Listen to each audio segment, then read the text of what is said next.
Fala galera, beleza? Estamos aqui mais uma semana para falar sobre liderança feminina com uma expoente da área. Vou deixar vocês conhecerem ela muito melhor, mas primeiro eu queria falar dos nossos patrocinadores, mais em específico dessa vez sobre um patrocinador, que é o nosso querido amigo Maurão. Maurão, que é o dono aqui da Cruzeiro do Sul Virtual do Polo de Americana, um cara sensacional que eu sempre faço questão de falar e que realmente apostou no nosso projeto aqui da iPod. Então, muito obrigado, Maurão.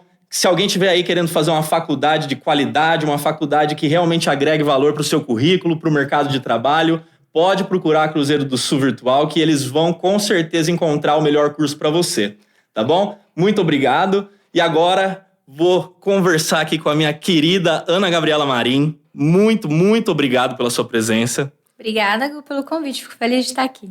A felicidade é inteira minha, primeiro porque você é uma amiga de longa data, segundo porque você é uma mulher forte, expoente, resolvida e que tá vivendo tanta coisa maravilhosa que não só chamou a minha atenção, mas que eu tenho certeza que vai chamar a atenção de quem quer que esteja assistindo. Então, Ana, eu queria dar a oportunidade para você de fazer uma breve introdução de quem é Ana Gabriela Marim, para que você fale com as suas palavras como você se vê hoje, quem é você. Eu sou a Ana, sou filha da Isabel e do Roberto, irmã do Danilo e do Marco, e divido a minha life story com o Dani, o meu carioca. Sou filha de pais separados, comecei a trabalhar com 13 anos para ajudar financeiramente em casa, mas a minha vida na corporação começou na parte adulta, eu fiz carreira em multinacionais, e há 3 anos eu mergulhei no mundo da tecnologia. Então, assumi como head de marketing de uma empresa, passei por produto SaaS, que é Software as a Service, e recentemente assumi a área de vendas como Chief Sales Officer da Performa IT, que é uma empresa de soluções e transformação digital. Que carreira maravilhosa. Primeiro que a gente está falando de uma mulher na área de liderança tech, que já é uma especificação que não deveria ser tão distintiva, né, por tudo que a gente tem feito para fazer esse movimento de inclusão feminina no mercado de trabalho, deveria ser muito mais comum. Mas, cara, que carreira sensacional, parabéns primeiro, né? Então, vamos começar aqui. A primeira coisa que eu queria falar para você é, Ana, obrigado, inclusive, por tudo que você tem feito nas redes sociais, porque foi algo que me inspirou a estar aqui hoje, tá? Eu via todos os dias os seus posts lá no LinkedIn, eu vi você virar top voice, né? Eu vou deixar você falar sobre isso. Mas assim, cara, aquilo me motivou de uma forma, eu falei, cara, a Ana é uma pessoa tão, assim, expoente no que faz, tão dedicada. Eu falei, por que eu não posso fazer também, né? Então foi uma inspiração, uma motivação para começar todo esse projeto. Então, de forma indireta, saiba que você tem um dedinho aqui no iPod também. Obrigada, tá? feliz de saber disso. Ana, primeiro, vamos começar aqui falando sobre trajetória profissional. Você já deu uma breve descrição. Eu queria falar com você sobre os primórdios da sua carreira. Lá quando você tinha seus 15, 16 anos, aquela Ana que estava querendo descobrir o mundo, o que ela ia fazer da vida. Conta pra gente como foi esse processo de descoberta da Ana Tech. Eu caí de gaiato nesse navio, na verdade, né? Eu lembro que o meu primeiro trabalho com tecnologia foi no suporte de uma empresa de learning, aqui de Americana, inclusive. Certo. E eu entrei lá, eu tinha acho que 16 anos, e foi esse trabalho que me levou a fazer, tentar fazer, né, uma faculdade de tecnologia na FATEC. Tentei o tecnólogo de... Como é que chamava o curso mesmo? Calma que eu vou ter que lembrar também. Análise de Sistema e Tecnologia da Informação. Era o AST, não era? Com ênfase em jogos digitais. Caramba, sim. Faz tempo. A gente entregando, faz tempo. Isso. E foi por conta desse trabalho que eu fui para a área de tecnologia, porque lá eu comecei a mexer um pouquinho em HTML. Mas aí, como você bem sabe, eu bombei 2 vezes na linguagem C. Prestei vestibular de novo, fui para gestão empresarial. Fiz faculdade, consegui uma bolsa para estudar fora do país, fiz negócios internacionais, foi super legal, abriu a minha mente assim, de uma maneira sensacional, incrível. E voltei e aí fiz um MBA de gestão de projetos com ênfase em TI. E aí, a partir daí, começou a minha caminhada tech, né? Mas oficial, real mesmo, há 3 anos. Então, sou novata nesse mundo. Olha, se você é novata e já está proporcionando tanta coisa maravilhosa pra gente, eu não quero nem ver daqui 10 anos, quando você tiver naquela maturidade profissional que a gente vai adquirindo com o tempo, né, com a senioridade. Ana, sensacional que você tenha mudado, inclusive, né, virado uma chave aí de carreira. Acho que isso é muito importante para todo mundo. O iPod aqui, a gente fala muito sobre futuro, sobre geração Z, né? A gente está aqui para inspirar essas novas gerações. E eu acho que é muito válido você colocar essa possibilidade de mudança na nossa carreira, de mindset, de tudo, né? E o mundo agradece que você tenha ido para a área de marketing, porque aparentemente é onde você deveria estar, né? Então, que bom. Ana, como mulher na liderança de tecnologia, eu queria que você falasse um pouquinho para mim quais foram os seus primeiros desafios, né? Quais os desafios que você costuma enfrentar no seu dia a dia, né? Não só por ser mulher, mas também por ser uma profissional competente, né? Que você acaba se destacando, e tem aquele velho ditado que prego que se destaca leva martelada, né? Então fala para mim aí como é que é essa situação para você. Olha, Gu, tem muitos obstáculos e desafios que as mulheres enfrentam. Então, vou citar só alguns aqui. Tem vieses, estereótipos, assédio, preconceito, normas e regras que são desatualizadas. Então, é uma jornada diária, uma jornada árdua.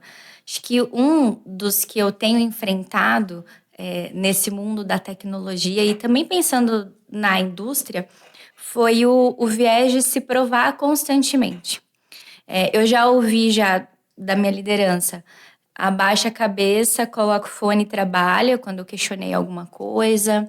Eu já fui interrompida, e a gente é interrompida mesmo enquanto falamos em reuniões e apresentações, isso tanto por homens quanto mulheres, né?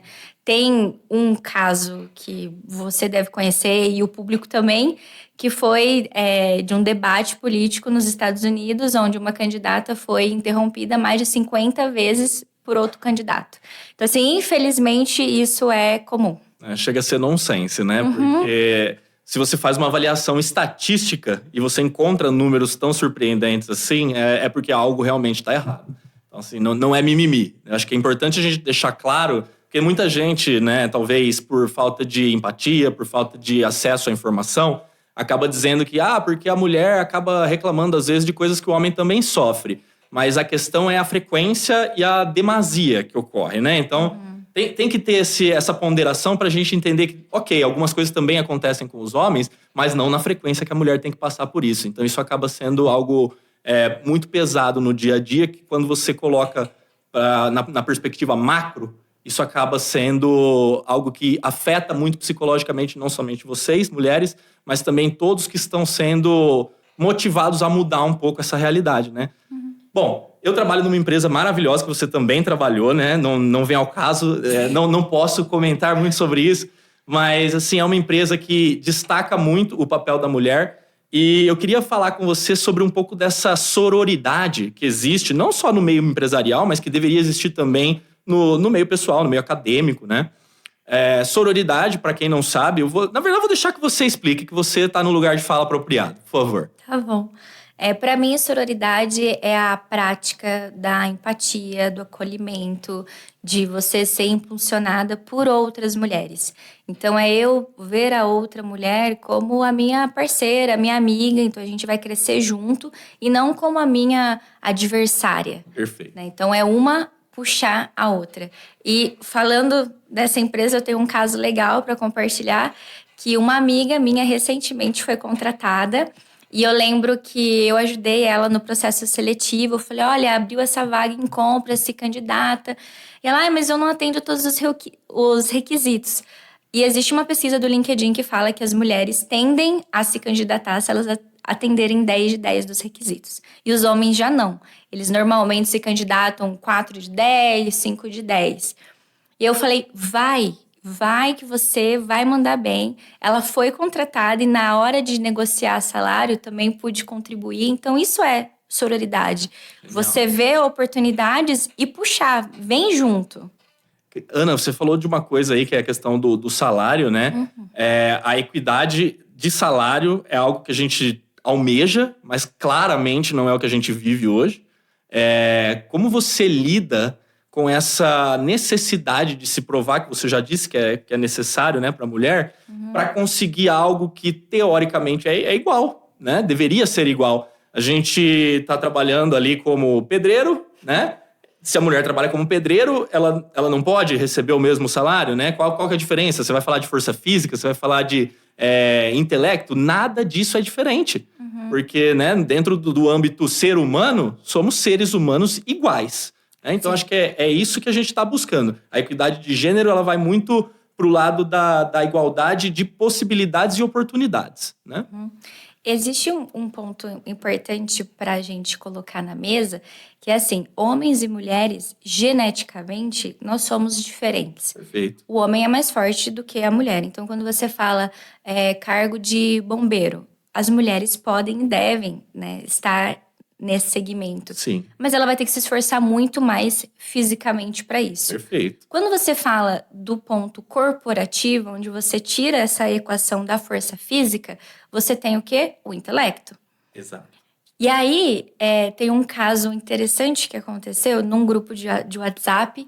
Uma pessoa, um homem, tirou sarro, fez um comentário pejorativo sobre uma iniciativa em que ingressos de eventos são mais baratos, em alguns casos, para mulheres. E aí eu fiquei com aquilo, e agora? Falo, não falo? Aquele silêncio no grupo. Algumas meninas se manifestaram, e aí elas se manifestaram mais como um confronto. E eu pensei assim, bom, como que eu posso fazer isso diferente, né?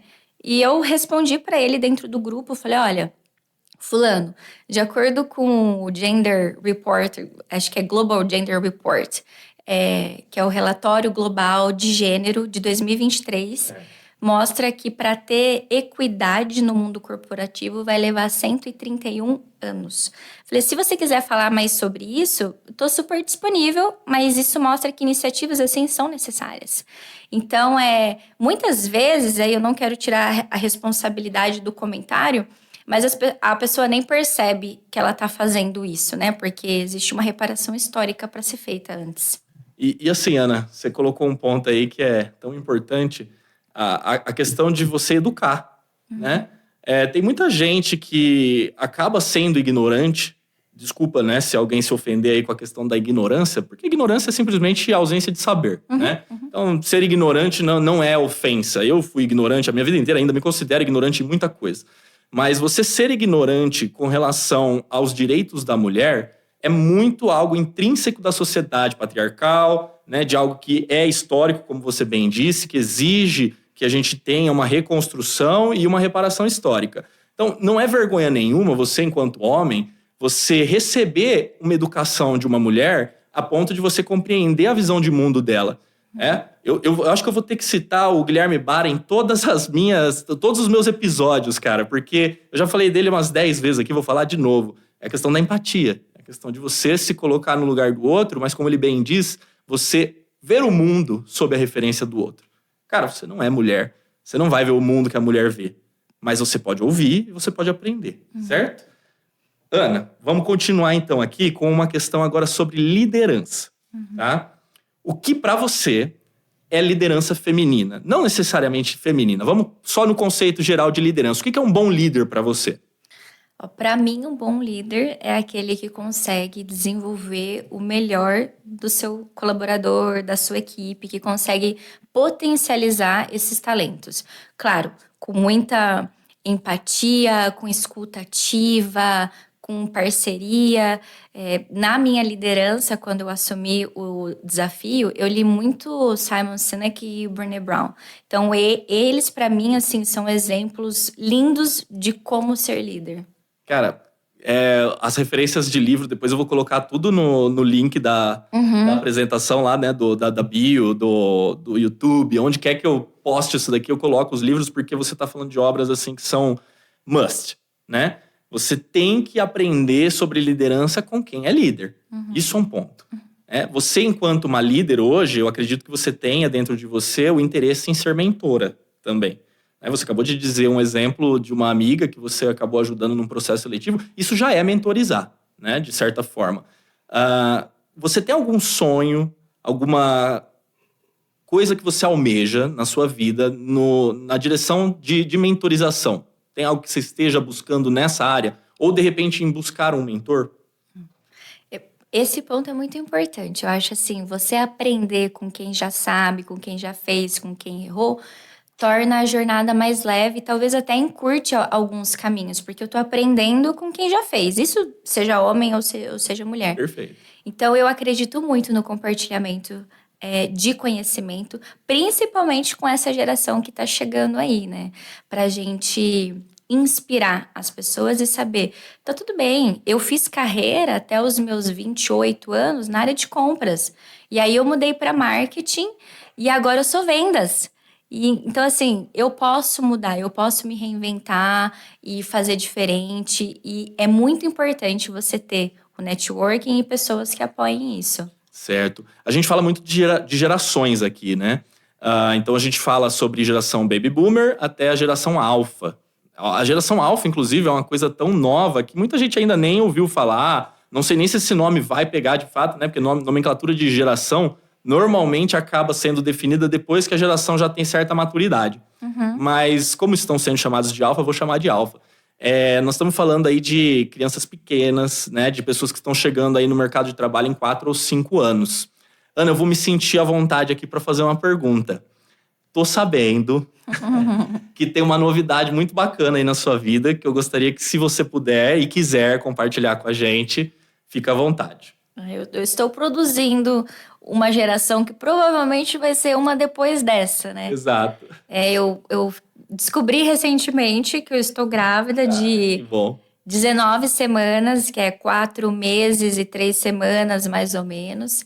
Então, tem um bebê no forninho. Olha que coisa maravilhosa. E exatamente disso que eu queria falar, porque a gente, às vezes, tem uma perspectiva de liderança pro agora, quando, na verdade, a gente está fazendo uma mudança que quem vai se beneficiar disso é essa pequena criança que está aí. Uhum.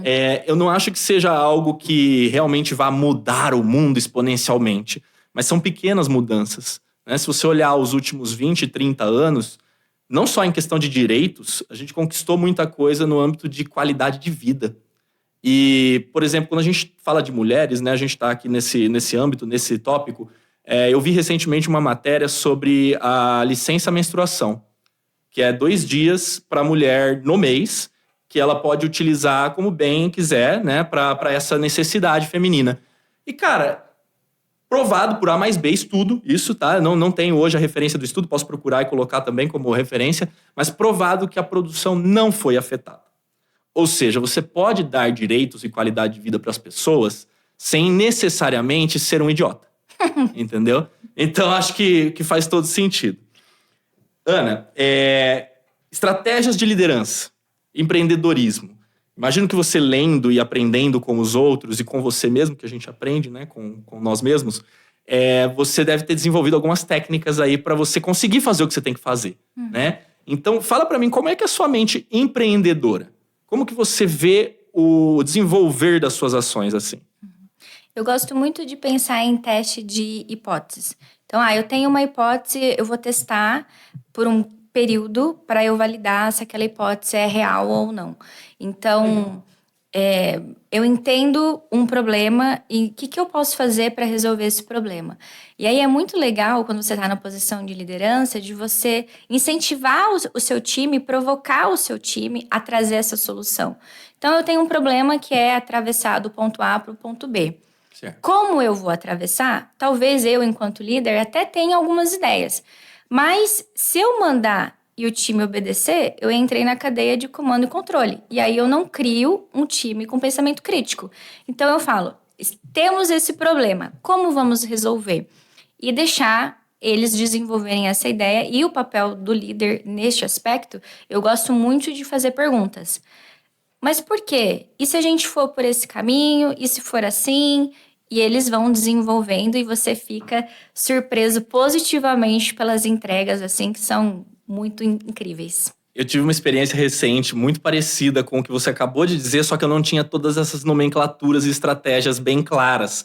E agora você falando, eu fiquei pensando, eu falei, cara, isso é maravilhoso porque às vezes você faz isso de forma instintiva. talvez tenha a ver um pouco com a aptidão à liderança. Porque existe, né? A gente não pode também ser... tentar tapar o sol com a peneira, né? A gente tem que entender que existem certas aptidões a tudo na vida, né? A música, a esporte. Só que o resto é tudo praticável, né? Então, assim, liderança é praticável. Você pode ficar excelente, pode equiparar-se a pessoas exponenciais aí nas áreas de trabalho e execuções do que fazem. Mas foi divertido agora pra mim ouvir você falando assim, uma coisa que eu fiz, só que eu não sabia que era uma estratégia. Então, assim, eu fiz inconscientemente. Talvez fazendo conscientemente, isso funcione muito melhor ainda, né? Então, essa questão da cadeia e controle, falei, caramba, legal. Vamos agora falar um pouquinho sobre as suas estratégias com relação à inclusão, tá? Não só das mulheres, mas vamos falar de inclusão num todo. A gente vive uma necessidade. O mundo precisa ser mais inclusivo, mas ele também precisa ser mais integrativo, né? Porque inclusão é uma coisa, integração é outra. Eu posso muito bem contratar mulheres, contratar negros, contratar homossexuais e deixar eles num canto. A pessoa se sentir ali, coagida, ela pode se sentir mal todos os dias de ter que trabalhar naquele lugar que para ela não é confortável. Então, falar sobre integração também é necessário. Agora, nessa cadeira maravilhosa de CSO que você conseguiu com méritos próprios, como que você pretende lidar com essa questão da inclusão na tua área? Esse é um ponto bem legal da gente conversar, né? Tem um jargão que o pessoal fala muito que é assim... diversidade é chamar pra festa, inclusão é chamar pra dançar. Olha só. E aí tem uma reflexão. Será que essa pessoa que eu tô chamando pra dançar, ela quer dançar? Ela se sente pertencida dançando? Então, como eu crio um ambiente que hoje precisa ser diverso, precisa ter equidade, precisa integrar e ter pertencimento? É um desafio e precisa ser intencional. Porque, infelizmente, liderança feminina hoje não é representada como a população do Brasil que a gente tem, onde a maioria são mulheres e também temos uma grande porcentagem de mulheres pretas e pardas. Aonde estão essas mulheres? Então, precisa ser intencional. E aí, as empresas estão desenhando cada vez mais projetos e metas para você trazer equilíbrio para dentro da corporação, porque todo excesso é falta de alguma coisa. Então, se eu tenho excesso de liderança masculina, tá me faltando outros tipos de liderança. E não só falando em mulheres, mas em diversidade como um todo. Tem um estudo da Deloitte que mostra que empresas que investem em iniciativas de diversidade e que possuem o seu board diverso, a sua liderança diversa, o seu time, elas têm um ROI de 42% maior. Olha só. Então, assim... dinheiro, gente. A diversidade, ela é benéfica para o negócio e precisa ser uma construção intencional por conta de tudo que a gente viveu até aqui. Cara, genial. Eu tenho uma desconstrução minha para compartilhar com você, que eu por muito tempo achei que cota racial era algo que não deveria existir, não por preconceito com a cor da pele, mas por preconceito com a necessidade. Eu falava, mas por quê, né? Se quem é pobre, precisa ser tratado como uma condição mais social e não racial, né? Só que depois, estudando filosofia, graças a Deus, eu abri a minha mente para coisas novas, eu entendi o interesse, né? E não só o interesse, mas também a necessidade de se ter cotas raciais. Você está falando de normalizar, você está falando de corroborar com a existência dessas pessoas num meio que muitas vezes elas não permeiam. Por causa de várias irregularidades, né? Várias discrepâncias sociais, por assim dizer. Então, cara, hoje, consciente de que isso é uma necessidade sim e que a gente deveria tratar isso com muita seriedade, eu acho que é um convite a todo mundo que faça essa reflexão, sabe? Que pare de fato e faça o que você acabou de falar e seja intencional. Intencione entender. Intencione você querer explicar algo que na sua cabeça hoje talvez não faça sentido. Talvez isso seja uma reflexão válida para todo mundo, que a Ana acabou de trazer aqui pra gente como uma coisa tão natural dela. Você vê? Não adianta, cara, conversar com gente inteligente assim, igual você, eu costumo dizer que great minds think alike. Então, assim, é uma coisa que eu gosto. A gente já vai seguindo por aqui. Então, vamos falar agora sobre impacto e legado. Então, o tópico impacto e legado, para mim, é especialmente muito importante, porque eu tenho uma doideira com esse negócio de legado, tá? Então, fala para mim o que você quer deixar para a sociedade, porque a gente vai morrer, todo mundo vai morrer, né? Então, o que você quer deixar para a sociedade? Você tem esse sonho? Porque às vezes você também pode não ter. Eu tenho o desejo, né, de que chegue um momento onde essas pautas, elas não sejam mais necessárias, porque a gente vai alcançar o equilíbrio. Perfeito. Então, eu não vou precisar falar que no Brasil, na indústria, 29% são mulheres. E a hora que você olha global, a ONU Mulheres traz um dado de que esse número é 25%. Então, eu espero viver um momento onde isso se torne mais natural. Tá, perfeito. E Ana, assim, eu falo demais, tá? Todo mundo sabe disso. Isso não é uma questão, assim, que minha esposa, coitada, ela passa cada uma lá em casa que ela fala, você quer esperar um pouquinho pra eu falar? Porque eu gosto mesmo de falar, mas assim, eu tô exercitando a minha escutativa e é muito bom exercitar ouvindo vocês que vêm aqui no podcast, que são pessoas excelentes, né? Eu particularmente acredito que eu faço uma escolha muito bem selecionada das pessoas porque elas agregam muito pra todo mundo. Ana, eu quero saber de você, eu quero que você fale mais para mim, né? Então eu vou tentar falar menos. Eu queria que você me dissesse exemplos ou iniciativas para projetos futuros que talvez você tenha, ou que você gostaria de ver na sociedade, para que a gente possa não só permear essas necessidades que a gente acabou de mencionar aqui, mas também semear algo novo, né? Já existe muita iniciativa legal, viu, Gu? Tem uma global, que é super renomada, que chama Women Tech Network. Olha só. Que é onde mulheres do mundo inteiro da tecnologia se encontram para trocar conhecimento. E em alguns desses eventos, você pode se inscrever para ser uma palestrante. Isso ajuda você a criar autoridade, a se você conectar com outras mulheres. E no ano passado, eu me inscrevi, cara e coragem, e fui selecionada para falar de ABM, Account Based Marketing, em Nova York. E dentro desse momento, eu participei como voluntária num jantar de C-Level que esse evento realiza. E aí, assim, como que você conseguiu? Eu chamei a CEO no LinkedIn e falei, olha, quero estar nesse jantar, você precisa de ajuda? E eu posso ser voluntária. Ela falou assim, você vai estar em Nova York? Não ia estar, mas eu falei, vou. E dei meu jeito e fui. E lá eu me conectei com o C-Level do Amazon, da GE Healthcare.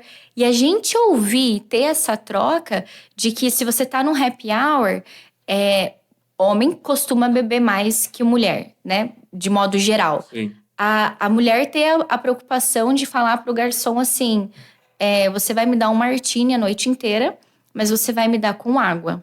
Para ela poder participar daquele networking, porque, de novo, organismos são diferentes. Claro, sim. Então, assim, existem essas trocas são excelentes, assim, são muito ricas. Aqui no Brasil tem uma iniciativa que eu gosto muito, que é de uma amiga minha, a Angelita Oliveira. Ela criou a comunidade Women in Sales e Women in Business, Certo. que fomenta mulheres, né, na liderança, que fomenta mulheres no time de vendas, porque cada recorte que você faz, né, na tecnologia, em time de vendas, sempre tem ainda alguma parte majoritariamente de homens. E o que você está fazendo aqui é um exemplo maravilhoso de sororidade. Isso aqui, falar sobre oportunidades para a mulher já é uma oportunidade em si. Eu queria falar para você, assim, que a experiência que eu tive com palestras e com lideranças femininas sempre foram muito, muito boas. Eu tenho uma chefe, eu tive várias chefes já. Na verdade, majoritariamente, os meus chefes foram mulheres. Olha só. E assim, eu dou muito crédito aonde eu estou, né, ao lugar que eu cheguei a essas mulheres. Por quê? Primeiro que elas sempre foram excelentes comunicadoras, excelentes profissionais, que tinham a palavra como prioridade. Eu acho que isso é uma coisa que a gente pode até mencionar aqui, independente do teu gênero, palavra, né? Falar o que você faz é walk the talk, né? Você realmente agrega e vira uma pessoa mais íntegra fazendo isso. Então, eu não chamaria a Ana aqui se a Ana fosse uma pessoa que fala uma coisa, só que eu vejo que ela faz outra. Então, assim, você criar a sua identidade, a tua marca pessoal, ela pressupõe que a tua marca pessoal seja sua, seja você. Então, assim, para as mulheres que acham que a Ana foi muito corajosa de pegar um voo para Nova York, que foi mesmo, e falar assim, vou meter a cara, vou lá falar com esse povo aí, vou ver qual é que é, sabe? Sejam também, se inspirem, né? Eu acho que não... Assim, eu tô falando pras mulheres porque o tópico é esse, mas, cara, todo mundo se inspire em fazer o que o seu sonho tá falando pra você fazer. Vamos sonhar mais, né? Vamos crescer junto com os outros. Acho que você foi assertivo e perfeito no que você acabou de falar. Agora eu tenho uma pergunta pra você, que é como a liderança, ela chega pra você e em forma de feedback. Porque hoje eu entendo que o homem, por exemplo, ele recebe um feedback de forma, às vezes, até não intencional ou de forma muito mais corriqueira do que a mulher. Quando você vai passar um feedback para a mulher, existe todo um preparo, uma necessidade para falar, um preciosismo, às vezes, né? Por que você acha que isso acontece? Por que às vezes existe todo esse preciosismo? É medo hoje da reação social? É medo hoje da ignorância, como a gente bem disse? O que você acha que acontece que tem essa necessidade? Falando de um panorâmica geral, pessoas são diferentes. Sim. Então, o jeito que eu vou me comunicar com uma pessoa do meu time não vai ser o mesmo que eu vou me comunicar com outra pessoa, independente de gênero. Mas é claro, assim, que existem alguns cuidados que você pode tomar, que é praticar a empatia. Teve uma vez uma liderança, estava discutindo sobre dar uma promoção para alguém e ia ser um cargo onde a pessoa ia viajar muito. E tinha o nome de uma mulher na mesa. E ela tinha um filho pequeno. Ela falou assim, não vamos considerar ela, porque ela tem um filho pequeno, ela não vai querer viajar. E aí, tá ali naquele papel, incrível, né? Você levanta e fala assim, você perguntou para ela? Assim, porque qual é a rede de apoio dela? Será que essa pergunta ou essa percepção, ela ia acontecer se fosse um homem? Quando a gente está sendo entrevistada e você fala que você é mãe ou que você tem filhos, normalmente as mulheres escutam, se o seu filho ficar doente, quem que vai cuidar dele? Nossa. Será que um homem ouve isso? Se ouvir é uma frequência muito menor. Ana, se puxando um gancho do que você está falando, eu convidei outras mulheres para estarem aqui, outras mulheres que, gente, venham assistir, que elas são maravilhosas também. Eu uso muito essa palavra também, tá? Então vocês me desculpem se vocês estiverem incomodados com isso. Pode chamar de maravilhosa, não tem problema. Mas a minha questão é que, assim, toda vez que eu fui falar com as mulheres, que eu tive convidados homens aqui também, que também foram excepcionais, mas quando eu fui falar com as mulheres, é engraçado como elas sempre têm uma necessidade de preparo muito maior para estar aqui. Cara, e isso é muito incongruente com o que deveria ser a realidade da divisão de necessidades. Porque, por exemplo, eu fui chamar uma mulher para vir aqui, e ela vai estar aqui, mas eu não acho que faça sentido a gente ficar dando nomes às pessoas. Mas o que acontece é que eu chamei ela e ela falou assim, nossa, mas eu vou estar lá no meio de tanta fera. Sabe, ela se olhou e falou, eu não sou tão grande quanto essas outras pessoas. Enquanto quando eu chamo um homem, o cara, não, só me vê um horário aí. Então, essa confiança masculina, às vezes, ela tá muito enraizada na questão do homem ter esse conforto na sociedade, sabe? E a mulher não, ela tá tendo sempre que se provar. Ela tá tendo sempre que falar pro outro, nossa, será que eu sou tão boa assim? E aí eu virei pra ela e falei, viu, como assim tanta fera? Eu falei, se eu tô te chamando é porque você tá no mesmo nível dessas feras, entendeu? Então, por favor, aceite meu convite. E ela aceitou, obviamente vai estar aqui com a gente. E uma outra situação foi já, né, na questão da gravidez. Recentemente, essa pessoa que vai vir aqui também teve um filho. E ela falou assim, eu preciso da minha rede de apoio para poder estar aí. Enquanto eu falo com um homem, o cara simplesmente pede o horário. É isso que eu tô te falando, entendeu? Então, tudo que você falou faz muito sentido quando você vê a realidade. Então, para estar aqui, vocês precisam de todo um preparo, né? Então, cara, tem que melhorar isso. Tem que ter uma rede de suporte dentro de casa, fora de casa, social. Tudo isso tem que estar ocorrendo para vocês chegarem, né, na equidade que a gente está buscando. Com certeza. Senão o que vai acontecer, e a gente vê muito por aí, é o ESG de palco. ESG de palco, É perfeito. o ESG de palco. De muita empresa de falar que é diversa, que tem equidade, que tem programas, mas na hora da prática funciona diferente. Uma coisa que me incomoda ainda muito é a licença paternidade. Certo. Como que eu vou dar para a mulher, né, 4 meses, 3 meses, dependendo da legislação da convenção coletiva? Tem empresas que você consegue tirar até 6 meses. Certo.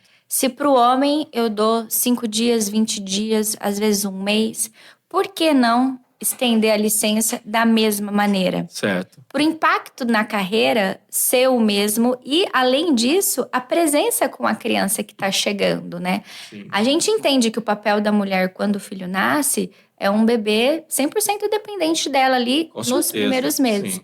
Mas o papel do parceiro ou da parceira que está com essa pessoa é como que eu participo, como que eu incluo, e aí a empresa entra.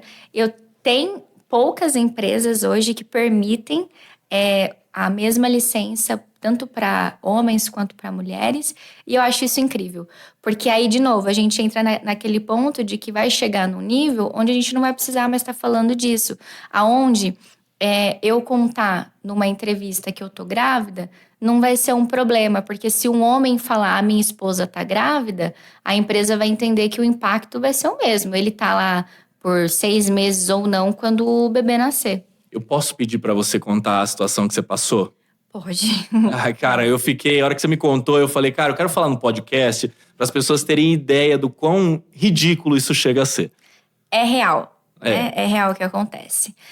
Quando eu negociei a minha saída na empresa que eu estava trabalhando, me coloquei no mercado, acionei meu network, fiz várias entrevistas e fui contratada por uma empresa do Sul. E chegou no momento onde eu recebi a carta proposta e nesse meio tempo eu descobri da gravidez. E o meu instinto foi, bom, a empresa colocou no site que preza pelo colaborador feliz, pelo cliente feliz, que tem equidade e diversidade, então a minha gravidez não vai ser um problema. Já que eu já havia sido selecionado por todo mundo que me entrevistou. Certo. E eu lembro que as pessoas que me entrevistaram, eu entrei nesse assunto, né? Eles tinham filhos. Certo. Eu falei, eu tô segura ali, eu tô num ambiente seguro de empatia. Então, antes de aceitar a carta proposta, eu liguei para a CEO, uma mulher, e contei para ela. Olha, eu estou grávida, era super recente, mas... Você foi corajosa, inclusive, né? Porque muita gente já opta por esconder isso, né? Por esse medo todo que foi impetrado na sociedade. Você sabe, Gu, que isso é bem polêmico, porque eu compartilhei com pouquíssimas pessoas na época, porque eu ainda estava lidando com tudo, e teve gente que me falou, não conta. Vai, mete a cara, mostra seu trabalho e depois conta. Teve gente que falou, conta. Mas o meu sentimento sempre foi, eu quero começar uma relação de transparência. Perfeito. E não existe certo ou errado, é o que funciona para você e o que funciona para outra pessoa. Exato. Bom, contei e no outro dia o RH me liga. Sobrou pro RH contar a notícia. Sempre sobra. Super sem jeito, pedindo 1000 desculpas, mas que a empresa tinha entendido que o meu momento de vida não fazia sentido com o momento de vida que eles iriam passar ali, o momento da empresa, né? E aquilo me deixou arrasada. Porque eu falei, eu estou sendo desclassificada ou desconsiderada, vítima de uma discriminação e um preconceito por conta de algo que está acontecendo com o meu corpo. Sim. E isso jamais aconteceria com o homem. Se o homem contasse, olha, eu aceito a carta proposta, mas a minha esposa está grávida. Ele ia ouvir, parabéns, você vai ser um excelente pai. Podia até ser um incentivo de contratação, porque ia pressupor que eles estão beneficiando uma família, né? Pois é. Então você fala, olha só, cara. Não, isso pra mim, sinceramente, quando você me contou, foi ridículo. Eu falei, gente, infelizmente vocês passam por isso mesmo. A gente sabe disso. E esse é um exemplo de ESG de palco. Sim. Onde no site, na parede, está escrito alguma coisa, só que na prática é outra. E assim, é um momento da sua vida não condizente com a empresa. É engraçado eles dizerem isso, porque o momento da sua vida gerando outra vida não é condizente com o quê, né? Porque você está produzindo, inclusive para o capital, força de trabalho. Veja só, né? E eu, cara, não sou socialista, né? Todo mundo que me acompanha sabe que as minhas realizações políticas, religiosas, né? Nada tem a ver com o que eu trago para cá. Mas assim, cara, você tem que falar, às vezes, né? Da relação dinheiro, pessoas. E mão de obra são pessoas, né? Empresas são pessoas. Eu acho que isso é o mais importante de tudo. E quando você trata pessoas como recursos, como coisas que vão ser utilizadas e descartadas, né? Eu acho que, cara, a empresa já errou, já começou errado ou vai terminar errado, porque isso não perdura. Isso é um fato, né? Ana, eu queria fazer uma pergunta para você agora, que eu acho que vai me ajudar, inclusive. Vou absorver um pouquinho. Sobre LinkedIn. Você é expoente no LinkedIn, Top Voice. Acho isso maravilhoso. Eu acho que para você ganhar aquele selinho azul... Tem o selinho azul e o amarelo, né? O selinho azul é de Top Voice e o selinho amarelo é de Top Voice em áreas específicas, é isso? Isso mesmo. Então, continua pra mim aí. Fala como é que funciona um pouquinho. Eu não entendo tanto, mas eu tô querendo me tornar, de repente, um Top Voice ali. Qual foi a sua estratégia? O que você fez? Se você puder contar, obviamente. Né? Claro, você precisa ter foco. E eu costumo dizer que a disciplina vem antes da motivação. Certo. Então, precisa ter disciplina e cadência. Então, você entender assim, como eu quero ser visto, como eu quero me posicionar. Eu quero ser visto como alguém que fala sobre liderança, que fala sobre vendas, fala sobre marketing, fala sobre temas de diversidade e inclusão. Então, eu escolhi quais são os temas que eu vou me posicionar. Perfeito. E aí, como é o plano de comunicação em relação a isso? Então, ter cadência é você postar pelo menos 2, 3 vezes na semana, interagir com as pessoas na sua rede. Quando eu falo interagir, é curtir, é comentar, é gerar diálogo, é responder dentro da sua rede e é trazer conteúdo relevante para dentro daquelas discussões que você escolheu. Eu decidi fazer isso no ano passado. Certo. Eu falei, eu vou me dedicar em disseminar mais conhecimento. Então, eu trouxe sobre trabalho voluntário, eu trouxe sobre métodos que eu estava aplicando na startup e compartilhando e gerando diálogo. E eu tinha um viés de que o Top Voice era só para quem era famoso na rede, tipo um influencer, sabe? Tem 80 mil seguidores. E, na verdade, não. Entendi. É sobre você trazer valor pra rede. E aí, no começo do ano, eu fui surpreendida com o selo. Eu fiquei mega feliz. Nossa, eu fiquei feliz, eu imagino você. Porque a hora que eu vi sua carinha lá, eu falei, cara, ela foi mesmo e ela fez, sabe? É aquela sensação de conseguiu. Porque eu acompanhei. E assim, como eu disse pra você que me inspirou, eu tô fazendo isso. Eu posto todo dia lá também. Pra quem tiver interesse, inclusive, clica lá no link da bio do Instagram. Vai para os posts do LinkedIn, que é lá que eu tô me manifestando mais. E, cara, ouvir você falar da sua estratégia, graças a Deus, tá condizente com o que eu tô fazendo. Né? Eu vi que você, de vez em quando, faz algumas leituras, comenta, curte ali também. Então, agradeço você a me ajudar. Porque eu acho que sororidade é importante, mas ajudar pessoas no sentido geral é também uma parte de networking, né? Ana, se eu disser para você que a gente tá no final já, você acredita? Passou rápido. Não, o que é isso, cara? Todo episódio eu vou ter que fazer isso agora. Ô, Yuri, eu vou começar a marcar 2 horas aqui com vocês, cara, porque não tá dando. A conversa tá boa, o papo tá bom aqui, né? O tópico, e a gente tá tendo que acabar. Então eu vou pedir pra você fazer o seguinte, Ana. Eu vou primeiro te agradecer por estar aqui hoje. Vou te agradecer por ser a pessoa que você tem sido, né? Mostrar pro mundo a verdadeira cara das mulheres empreendedoras, das mulheres líderes, e que as outras possam se inspirar em você e que o mundo e as corporações também se inspirem para a gente começar a equalizar isso de verdade, e não só no SG de palco. Né? Então fala para mim um conselho, um pensamento, algo que você queira deixar para outras pessoas ou para outras gerações. Eu diria que nunca pare de aprender. Perfeito. Aprenda sempre com palestras, eventos, livros, TED Talks. Aprenda e compartilhe esse crescimento. Porque você só tem a ganhar, a comunidade, o mundo, para a gente viver num ambiente mais diverso, mais inclusivo, mais igualitário. Muito, muito obrigado pela sua presença, comemorando aqui o mês da mulher também. Então, para todas as mulheres, de novo, muito obrigado pela existência de vocês, por nos dar a vida, porque dizem que quem não é mulher é filho delas, né? Pois é. Então, muito bem. Obrigado, gente. Tamo junto. Até a semana que vem. Muito obrigado pela presença. E curtam, compartilhem, comentem, interajam com a gente, que tem muita coisa para correr aqui. Tá bom, vamos cortar aí. Obrigada.